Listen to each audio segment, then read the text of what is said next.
This is going to be for Aquarius. Let's see. So this is what? This is still going to be Jupiter, even though it's coming to a point.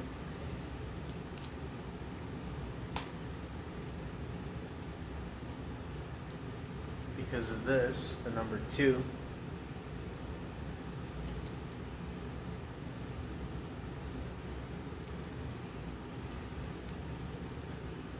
Right? When you draw a line down the middle of the spade, you can't see it because it's red, but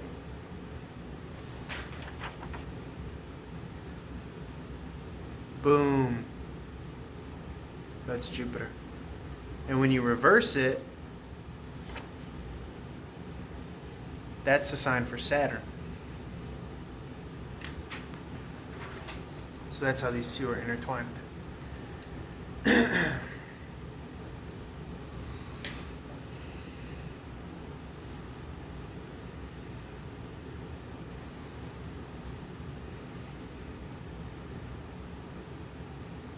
So this is actually the 3 of Swords here. Now, traditionally in the tarot, the 3 of Swords is not depicted as this. It's depicted as the swords piercing the heart.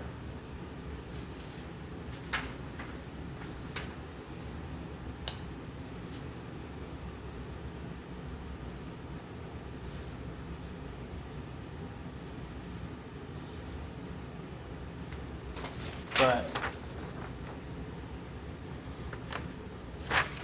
now this is blowing my mind. This is another live download realization.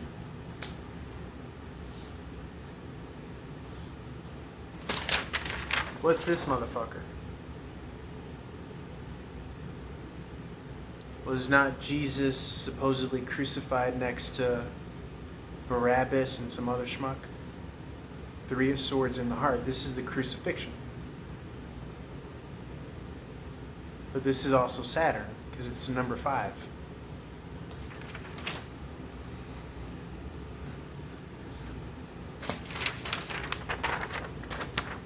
See? The number 5, backwards. We just said that this was the sign for Saturn, right?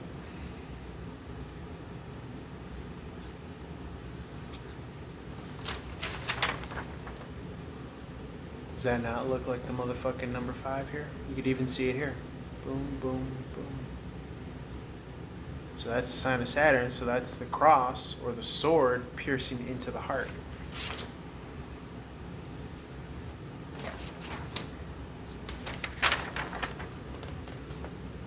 Look. The sign for Saturn, mirrored version of it, looks like this. 3 of Swords. Minus the 2 other swords.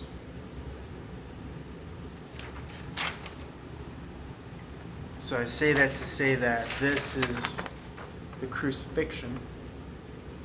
Right? This is all symbolism for the awakening of Christ consciousness, the Kundalini awakening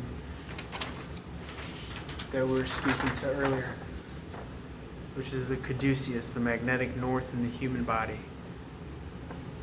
Right? Anytime you get a minus and a positive, you got magnetism and electromagnetism.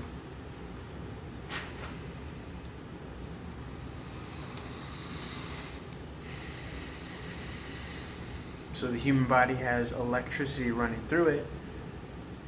Electricity needs a magnetic track to bounce, to oscillate up and down on. That's the swerve of the snake.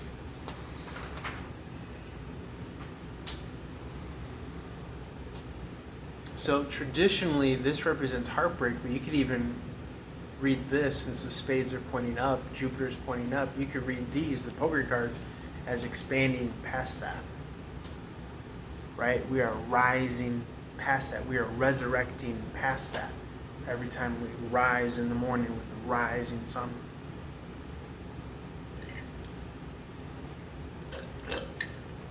Jesus is the Son of God, 444 on the clock.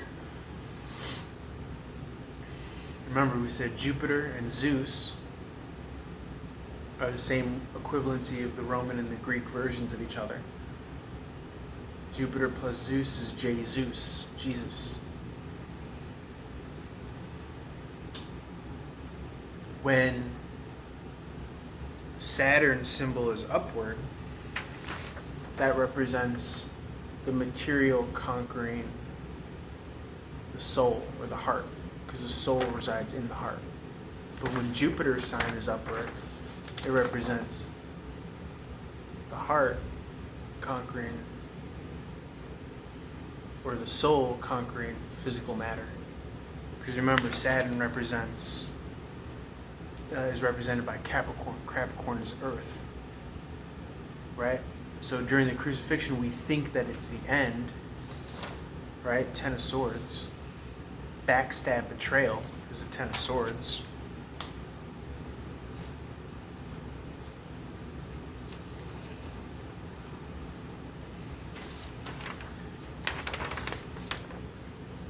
What is it to be double-crossed?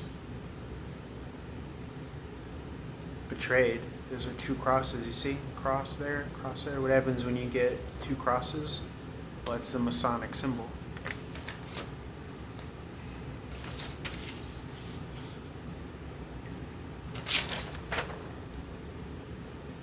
And the G is in the middle.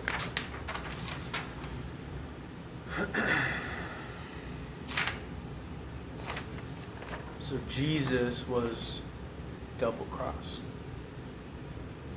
Isn't that crazy? By Judas.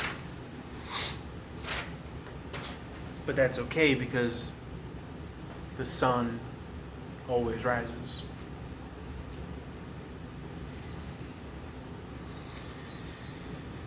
And you could go on and on. So we're expanding past that. Anything else? We're expanding past the heartbreak and the sadness that we may have felt right before being put into this situation. And so we had a lot of time to think and dwell in it. But that made all the juices that much more savory for the bloom, for the blossoming, for the coming out party of this motherfucking King of Sword, the Butterfly King. Okay? And what does he have knowledge of? The butterfly effect. What's the butterfly effect another name for? Manifestation. There you go.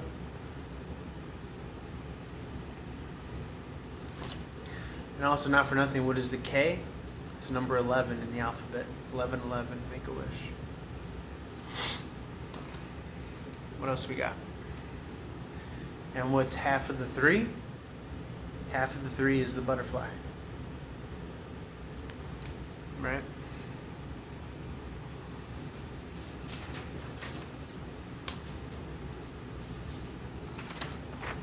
There's one half of the 3. And there's the other half of the 3. Now you want to get real freaky.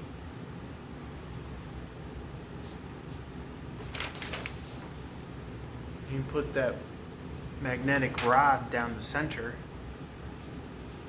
And now you get what? The mirrored version of the number 13. Well, what's the 13th sign in astrology that nobody talks about? What's the red-headed stepchild of astrology that no one talks about? Ophiuchus. What's the sign of Ophiuchus? To bring it all together, the sign of Ophiuchus is the snake climbing up the pole. What else did we say was climbing up the pole? The spiritual awakening.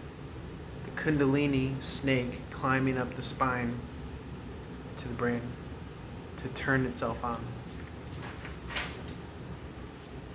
And what is Christ being crucified a metaphor for? Kundalini awakening.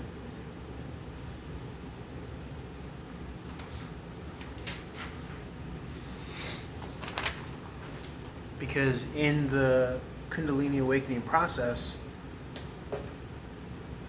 the sacred Mercury in the spine goes to the middle of the brain in the pineal gland, where it's crucified. Right? You've heard this before. And what's crucifixion? Cruce is a cross. Cross is magnification or multiplication. It undergoes a multiplying or magnifying, of its potency. It's charged up. So much so that it needs to shoot off into the right hemisphere, which is positively charged. And that in turn disperses to the left hemisphere, which is negatively charged and responsible for the subconscious. So in this process, you're awakening, because once it hits the right, you're releasing. There's a lot of dormant positive energy in the right hemisphere. It's called Amrita. I believe it's called spelled Amrita. It has to be released into the magnetic field of the individual. And the way that's done is through the piezoelectric effect, right? So all of that is released, positively charged energy, shoots off to the negative charged hemisphere, the left side, ration, reason, logic, and the subconscious. This is where God is, the creative intuitive. There's nano crystals all up in that bitch that get shot with all of that electric energy, right? And all of that shit banging around, being turned on and released, activating dormant parts of the mind, sends photons into your magnetic field. And so now you're fully fucking charged, right? And not only that, but you're awakened to, ideally, how this whole system is run. Right? It's not enough to necessarily have the experience. You want to have the knowledge as well as to what the fuck is going on and what are the dominant levers and mechanisms of why all of this is happening. Let's roll this on over.